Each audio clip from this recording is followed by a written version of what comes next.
Mayberry Man, the series revives the charm of The Andy Griffith Show with a fresh, family-friendly approach that delights both longtime fans and newcomers alike.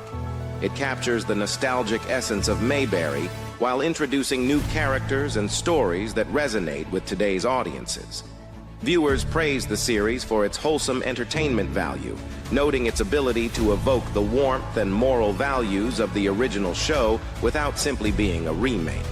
It's described as a modern-day tribute to Mayberry's community spirit, appealing to those who appreciate clean, family-oriented programming.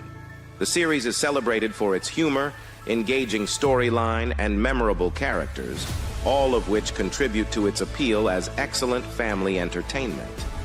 With its nod to the past and its eye on the future, Mayberry Man, the series, promises a delightful escape into a world where family values and good-natured comedy reign supreme. Mayberry Man, the series, is now available for purchase on Amazon Prime Video. It's something that continues that family-friendly, wholesome entertainment that hopefully you can enjoy as a family. They're going to laugh and chuckle and have a good time. I just hope that everyone falls in love with this project like I did, and that we can continue to make family-friendly entertainment that's obviously much needed. I guarantee this, if you love the Andy Griffith Show, you're going to love Mayberry Man.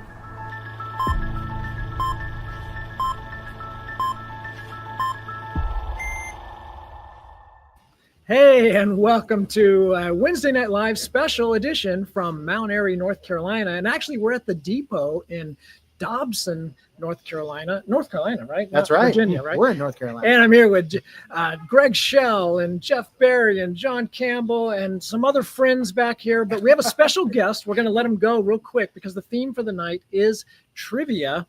And we have a special guest, right, Greg? We sure do. In fact, if tonight's all about trivia, then I'm going to bring up the 6-time Andy Griffith Show trivia champion, Jim Sherrill. Jim, come on up. Say hi to all the fans. And Hey, fans. This is Jim Sherrill. Jim, go ahead. No, I'm saying. Well, tell us about you and your trivia legacy. Well, the first thing about it, I love the Andy Griffith Show. You got to have it in here. It comes from the heart. I love it. The biggest thing the first time I came, 2006, it was the people were so friendly. And it just floored me how kind, how friendly everyone was. But I love the Andy Griffith Show. It's fun. I definitely would say if you're an Andy Griffith fan, please come down and see if you can beat me at trivia. I don't think anybody's going to beat you, Jim. Well, My money is on Jim. Yeah, my money is on Jim, too. But come anyway. yeah, come to Mayberry Days. Jim, were you a big trivia guy even before the Andy Griffith Show? No. Wow. No, I watched it a lot. Oh, yeah, But clearly. But Dennis Bill was the one that got me into trivia. Yeah. So he was a 5-time champion. So so Good mentor to have. Great man. So but 6 times, I love it, and I'm going to compete this year, and hopefully I can give a good run for my money. All right, Jim, thank you. And Thank you, Jim. We have a video. We're going to go to some trivia questions right now. And these are the hardest. I'm introing my own intro. So let's just go straight to the video and see if you know the answer to any of these trivia questions.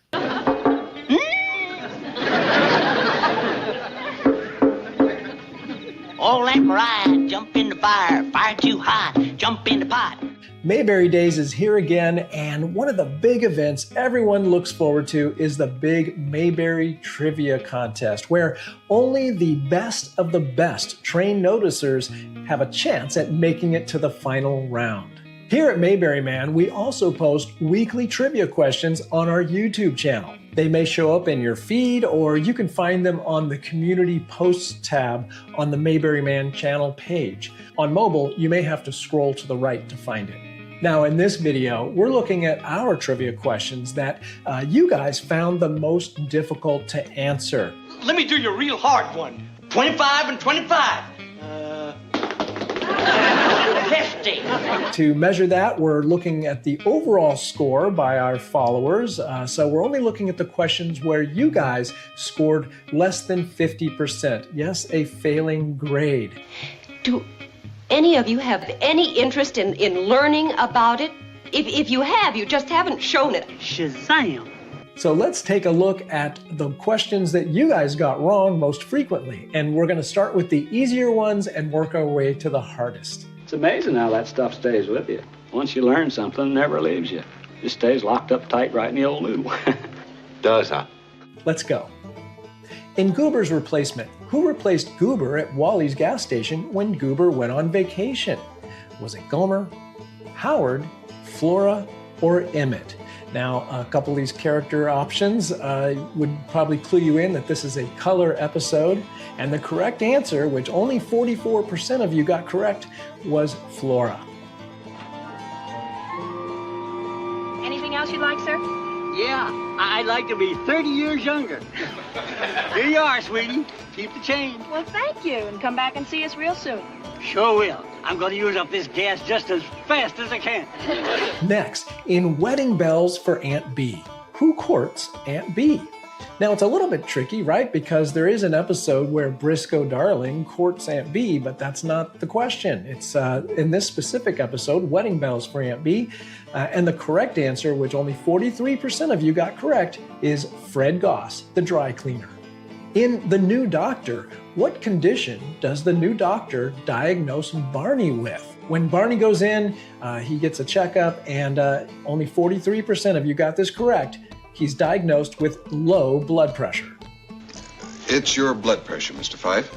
My blood pressure? Well, what's wrong with it? Well, it's rather low. Low? Low? Low? Where does it say low? Mr. Fife, take my... Now, in The Perfect Female, who was the perfect female? Was it Ellen Brown, the manicurist, Mary Simpson, the county nurse, Helen Crump, the school teacher, or was it Karen Moore, the women's skeet shooting champion of Arkansas? And I can get why you answered this incorrectly, but the correct answer is Karen Moore, the women's skeet shooting champion of Arkansas, which 42% of you answered correctly. Oh! In Andy the Matchmaker, what's Barney's explanation for why he noticed Miss Rosemary's new hat? You have to be really paying attention because it's like just kind of a little one-off line in that episode. But was it the price tag was still on it? Or was it that she wasn't wearing a hat earlier in the day? Or maybe he saw her buying it at Weaver's department store? Or is it this one, which 41% of you got correct, he's a trained noticer? That's a nice new hat you're wearing there. I never thought you ever noticed things Body wore, Mr. Fife. Oh, I'm a trained noticer. Now, in The Horse Trader, who did Andy say the town's antique cannon once belonged to? Was it George Washington? Was it George S. Patton, old blood and guts himself? Was it Robert E. Lee? Or was it Teddy Roosevelt? Now, it's understandable that a lot of people would think that it was Robert E. Lee, being a Southern general, and 40% of people actually answered that one, but that's incorrect. The correct answer, which also 40% got correct, is Teddy Roosevelt.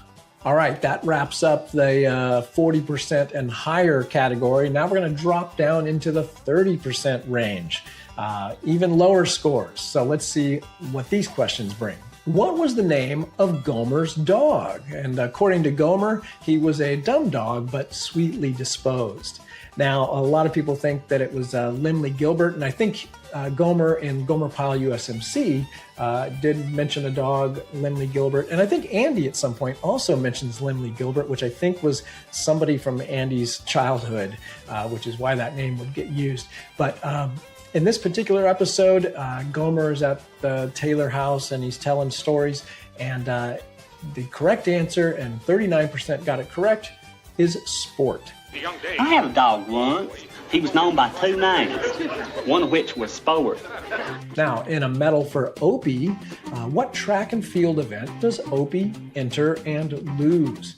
And now it's pretty easy to remember that it was a sprint, a dash of some sort, right? But was it 40, 50, or 100 yards? Well, 39% of you got it correct. It was the 50-yard dash. Next up, in The County Nurse, what's the name of the county nurse? Now, it's a little tricky because there were a couple of nurses, but in this instance, the county nurse, the correct answer, which 36% of you got correct, was Mary.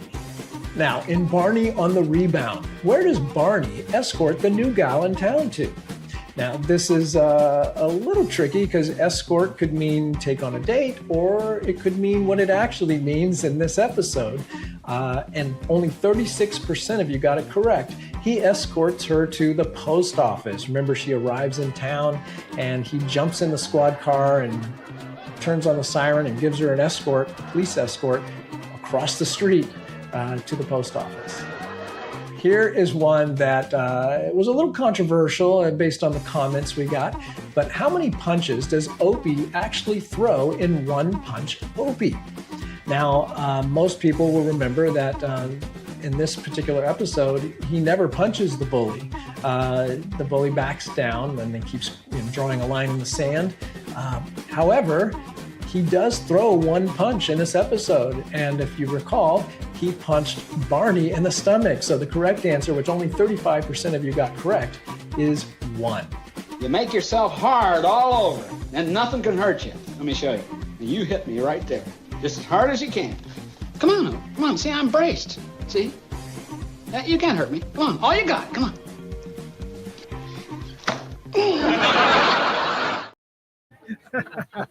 And we're back. All right, it's getting a little crazy. We got a lot of people gathered around for this live show. Sure do. So, Greg, I have a trivia question for you. Okay. Your father was in an episode of the Andy Griffith Show. It was a color episode. He played the director in the Foster's Furniture Polish commercial where Aunt Bee was in the commercial. That's right. What was your dad's character's name? Ooh, Jim? That's right. Jim Martin. He got it. All right, I got it. Jim Martin. That's a good one. Oh, Jesus. It's real. Oh, my God. Let's do a quick update on the idea of we're thinking about doing a season 2 of Mayberry Man, the series. And I have a little update on that for you right here. Sweet. Before getting into our update on the possibility of doing a season 2 of Mayberry Man, the series, I want to share a behind the scenes video featuring Ron Howard. And this is him on The Studio, an Apple TV television series. You may have heard of it. Maybe you've seen it or seen Ron appear on it as himself.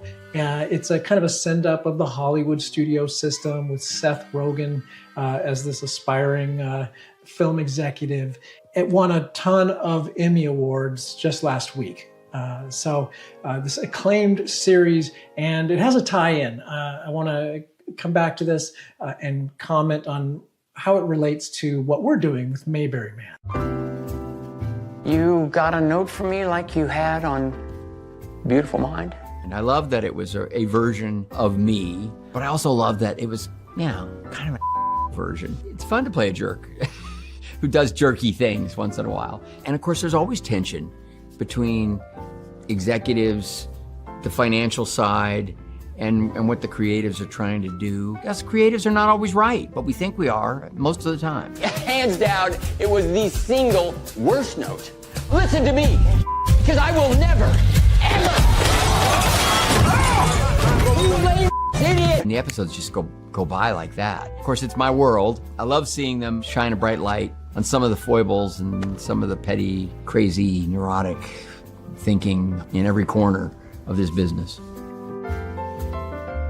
So that was fun to take a look at that and see Ron in front of the camera again. We don't get to see that, not really since Happy Days, right? But here's what I wanted to do is I wanted to contrast the Andy Griffith Show with The Studio. Now, in 8 seasons, 249 episodes, the Andy Griffith Show won 5 Emmy Awards.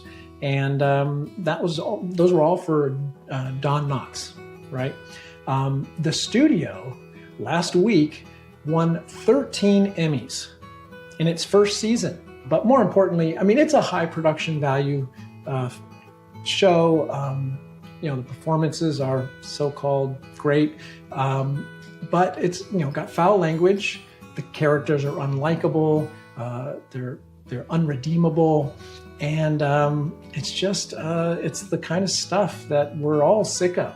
And so if we don't create positive, wholesome, family-friendly entertainment, who is?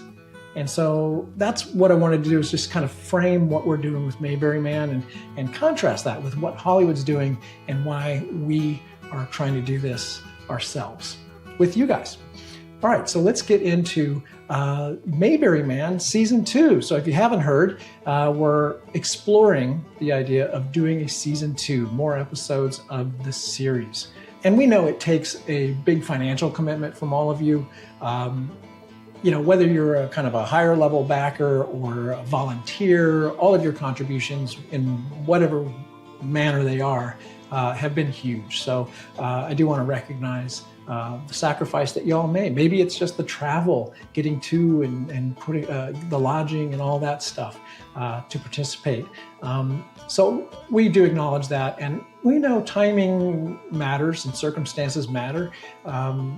You know, you may have participated in the past and now's not the right time for whatever reason, and no problem. I mean, we just want to explore this opportunity with you and see if enough folks are interested, and maybe we can do a Season 2. First of all, we don't look at this as some sort of charity operation. Our goal is to deliver a positive experience for you, to give you real value, whether you're following the project from afar by just supporting it and kind of following along, or you join us on location and actually participate on camera or behind the scenes. It's really an opportunity for you to become part of the Mayberry legacy. I mean, anybody can be a fan of a television show, but how many people can actually be in a television show? So we feel like we're providing an opportunity, a once-in-a-lifetime opportunity for a lot of people that wouldn't be able to do this otherwise. So why Season 2? You know, first of all, Season 1 is coming out, if you haven't heard, on free streaming platforms like Amazon and Tubi and Encourage TV and Roku on October 3rd. Which is also the 65th anniversary of the Andy Griffith Show. So we'll kind of be making a big deal about that. And we did kind of float the idea of doing maybe a Christmas movie, but after really looking at the characters and the storylines, Stark felt that there really needs to be some things that need to be resolved and characters kind of better established before we can do any kind of one-off Christmas movie. So I think that's still something that we can do in the future, but we really need more episodes. We need the Season 2 to kind of set it up better. Season 1, that project, we did do crowdfunding, but it wasn't 100% crowdfunding. We had private investors, and it was a very expensive project. And so we have to recoup their investment really before we do any kind of other, you know, investor-oriented type projects. So Season 2 would have to be 100% crowdfunded. So if we can get enough people interested, raise the full budget, then we can do it. And if we can't, we can't. We want to take the best of what we learned doing the movie project and then also Season 1, and we want to wrap that into a Season 2 experience that really puts you guys, the fans, more at the center of attention. Plus, we have some ideas for new ways for you to get involved without having to travel and actually be on set with us. Some clever ideas that, you know, we're not going to reveal just yet, but you could be in Season 2 remotely. And then crowdfunding would most likely kick off October 3rd. Now, where we're at with this is we're in sort of the pre-launch phase. And what that means is, you know, we're looking for pre-commitments from people. For a successful crowdfunding campaign, this is kind of the success formula, we need to reach 25 to 30% of our goal within the first 24 to 48 hours. So we really have to have a lot of contributions on day one. And so those pre-commitments, that's what we're trying to line up right now. Because if we know we can hit that 25 to 30% on the first day or second day, it dramatically increases the chances of hitting our total goal. That creates momentum. Indiegogo will feature our campaign on the website so we can reach more people. And people like to back a winner. So if they see it taking off quickly, they're going to want to jump on board and be part of something that's got excitement and energy. So, you know, the preliminary backer levels, they'll be similar to what we've done in the past. But you can find that information at supportmayberryman.com, supportmayberryman.com. And so again, if it's not for you, if it's not the right time for you, no problem. Not an issue at all. But we don't know if we don't ask. And we think it'll be a lot of fun to make film and television. Hey, and welcome back. I'm here with Reggie and Rayfield. Rayfield and Reggie. Howdy. and we're going to continue with some more trivia in a second here. But Jeff Gossett, who plays Rayfield, you've been to the finals before, right? In the trivia contest? I have made it to the finals several times, but there's no winning against Jim when Jim Sherrill is up there. But they're a lot of fun. It's a big fan gathering during the trivia, and the questions are super, super hard. It's not just like who was Opie's teacher. They're really, really hard questions, and the fans just love sitting around and watching these guys answer these unbelievably hard questions. It's amazing. Jim's amazing. It's a lot of fun. People really enjoy it. What's one of the toughest trivia questions that has come across in the contest? What's Mr. McBeevy's license plate number? Oh, wow. It's J86449. Oh, I knew that. Oh. So we got some more trivia for you. So let's continue with some of the again, these are questions from our YouTube channel where we post trivia questions every week, and we're going to continue with some more of the hardest ones based on the results that we're seeing. It's a failing grade. So these are questions where people got less than 50% of it correct. So let's see if you know the answer to any of these questions. In Barney Gets His Man, what's the name of the escaped criminal who Barney captures on accident? So if you recall, Barney sort of inadvertently captures this criminal on the streets of Mayberry, kind of gets tangled up with him. But it's a little tricky remembering his name, and which I can understand why so many people got this wrong. Was it Eddie Brooke? Was it Luke Comstock? Was it Doc Malloy? Or was it Gentleman Dan Caldwell? And at 35% of you got it correct. It was Eddie Brooke. I'll get you for this, deputy. In Andy and Barney in the Big City, what's the big city they travel to? Now, again, this is another controversial one. We had some disagreements in the comments section. But was it Mount Pilot? Was it Capital City? Was it New York? Or was it Yancey? Let's go to the Gigolo Club over in Yancey. They got a floor show there. Well, of course, Yancey is where the location of the Gigolo Club, and that is not where they were. But 57% of you said it was Mount Pilot, which is not correct.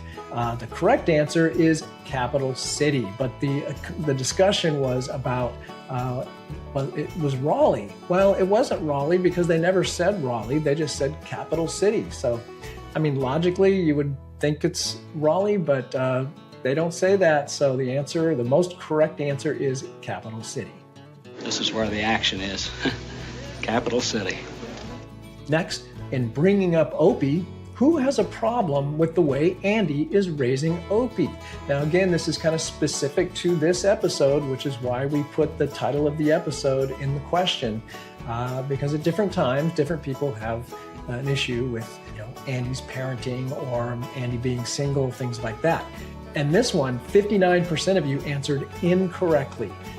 You said Barney, when the correct answer, and this one is, and she said that she had a problem with Opie hanging around the jail all the time, right? It was Aunt B, and only 30% of you got that. Andy, you don't want the principal calling every other day, do you? Well, no. That jail is just not the best influence for a young un. That brings us to the top 5 most difficult questions based on your scores. So in Barney and the Choir, what was the title of the song known as Good Old 14A? And I was surprised that so many people got this wrong. So was it Santa Lucia? Was it The Lonesome Road, Down in the Valley, or Welcome Sweet Springtime? Now, 46% of you thought it was Santa Lucia, which is a similar episode. It's Barney's in the choir, but that was the one where Gomer ends up singing the part in Santa Lucia. But in Barney in the Choir, good old 14A was Welcome Sweet Springtime.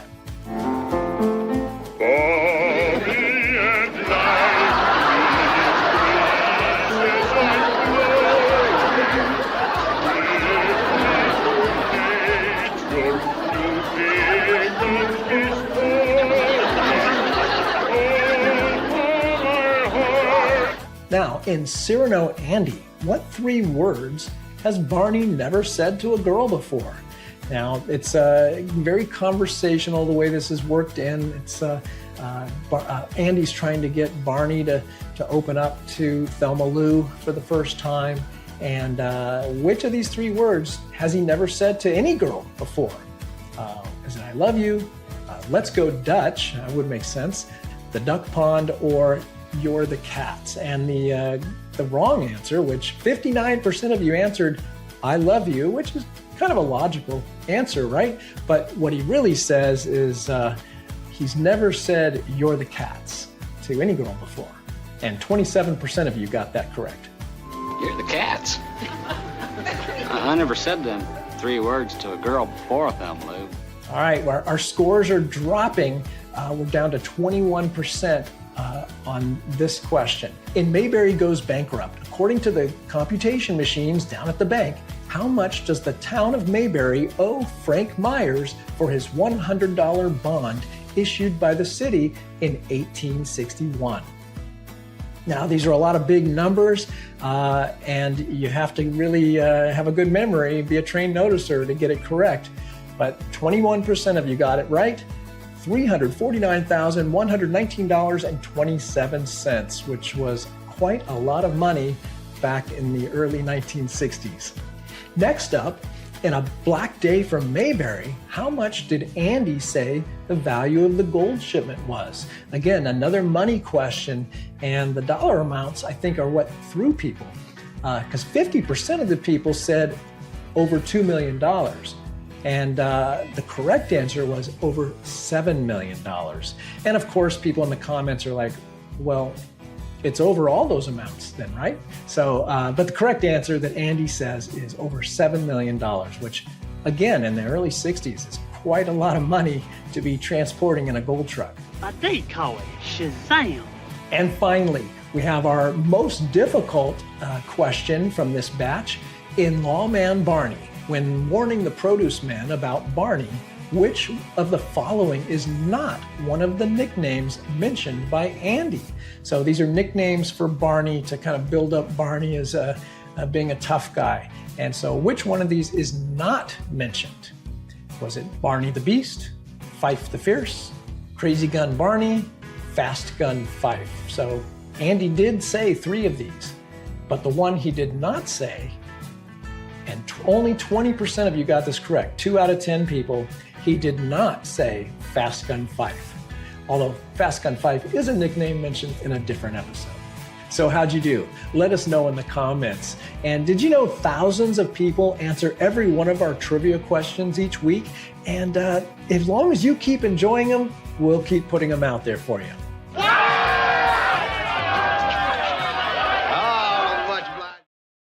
All right. Well, thanks for joining us again, live from the depot in Dobson, North Carolina, right outside of Mount Airy. If you're ever in town, great place to have dinner. And watch for some more live streams, impromptu live streams this weekend from Mayberry Days, where we'll be for the next few days. Look for us at Hundley's on Main Street and in the parade and a lot of other places around town. So thanks for joining us. Hey, listen, if you like that video, hit the like button. I get a blast out of watching this stuff. All available right here at Mayberry Man. There's going to be plenty more.